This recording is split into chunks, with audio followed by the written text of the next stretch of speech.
নিজস্ব কৃষ্টি সংস্কৃতি পৰম্পৰাৰে সমৃদ্ধ টাইফাকে জনগোষ্ঠী অষ্টাদশ শতিকাৰ শেষভাগত অসমত প্ৰৱেশ কৰা টাই জনগোষ্ঠীৰ এটা ঠাল।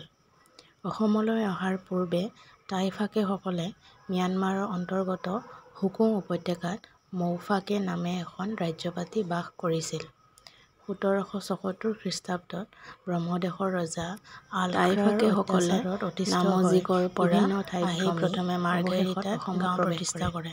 তাৰ পিছত জীৱন নিৰ্বাহৰ বাবে সুচল স্থানৰ সন্ধানত বিভিন্ন ঠাইত ভ্ৰমি তিনিচুকীয়া আৰু ডিব্ৰুগড় জিলাৰ কিছু ঠাইত গাঁও বসতি কৰে। বৰ্তমান তিনিচুকীয়া জিলাৰ মাৰ্ঘেৰিটা চনত বৰণ্ডাবু শান্তিমতে অসম ইংৰাজৰ অধীনলৈ আৰু লিডুৰ সমীপৰ মোংলাং লংফাকে তিৰাপৰ সমীপৰ টাইফাকেসকল মূলতঃ বৌদ্ধ ধৰ্মৰ হিনজানপন্থী বৌদ্ধ ধৰ্মীয় স্থাপত্য ডিব্ৰুগড় জিলাৰ নাহৰকটীয়া বৌদ্ধবিহাৰ নামফাকে মৃন্ময় টিপামফাকে আদিবোৰ টাইফাকে সমাজ সংস্কৃতিৰ অনন্য সম্পদ।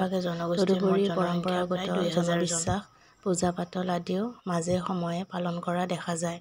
নিজা ভাষা লিপি স্বকীয় সাজপাৰ খাদ্যাভ্যাস তাঁতশিল্প সমৃদ্ধিশালী লোকগীত বৈশিষ্ট্যপূৰ্ণ গৃহ নিৰ্মাণ প্ৰণালী আদিৰে টাইফাকেসকলে নিজস্ব জনগোষ্ঠীয় ঐতিহ্য আজিও অটুট ৰাখিছে।